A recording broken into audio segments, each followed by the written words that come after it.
ഇന്ന് നമുക്ക് നല്ല എളുപ്പത്തിൽ ഉണ്ടാക്കാൻ പറ്റുന്ന കുക്കർ ബിരിയാണി ട്രൈ ചെയ്താലോ.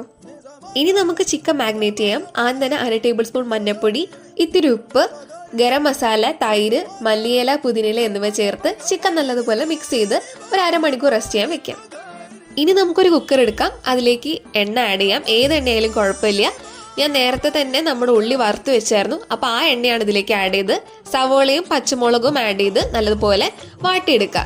ഇനി അതിലേക്ക് ഇഞ്ചി വെളുത്തുള്ളി പേസ്റ്റ് ആഡ് ചെയ്ത് നല്ലതുപോലെ ഇത് ഇളക്കിയെടുക്കാം. അതിൻ്റെ പച്ചമണമൊക്കെ ഒന്ന് മാറിയതിന് ശേഷം കുറച്ച് തക്കാളി ഇതെല്ലാം ചേർത്ത് നല്ലോണം മിക്സ് ചെയ്യാം. ഇനി ഈ ഒരു കൂട്ടിലേക്ക് നമ്മൾ നേരത്തെ മാഗ്നേറ്റ് ചെയ്ത് വെച്ചിരിക്കുന്ന ചിക്കൻ്റെ മിക്സ് ആഡ് ചെയ്യാം. എന്നിട്ട് നമുക്കൊരു 5 മിനിറ്റ് വരെ അതൊന്നും തിളപ്പിച്ചെടുക്കാം. അതിലേക്ക് നമ്മുടെ വറുത്ത് വെച്ചിരിക്കുന്ന ഉള്ളിയുടെ മിക്സ്, ലേശം മല്ലിയില, പുതിനയില എന്നിവയും കൂടെ നമ്മുടെ ഈ മിക്സിലേക്ക് ഒന്ന് ഇടാം. ഇനി ഇതിലേക്ക് കുറച്ച് തൈരും ആഡ് ചെയ്ത് മിക്സ് ചെയ്യാം. നമ്മളിവിടെ ചേർത്തിരിക്കുന്നത് 3 കപ്പ് അരിയാണ്. അപ്പോൾ 3 കപ്പ് അരിക്ക് 3 കപ്പ് വെള്ളമാണ് വേണ്ടത്. ഇനി ഒന്നുമില്ല, അരിയുടെ മുകളിൽ നമ്മൾ ചൂടാക്കി വെച്ചിരിക്കുന്ന 3 കപ്പ് വെള്ളം ഒഴിച്ച് കുക്കർ അടച്ച് ഒരു വിസിൽ വരും വരെ വേവിച്ചെടുക്കാം.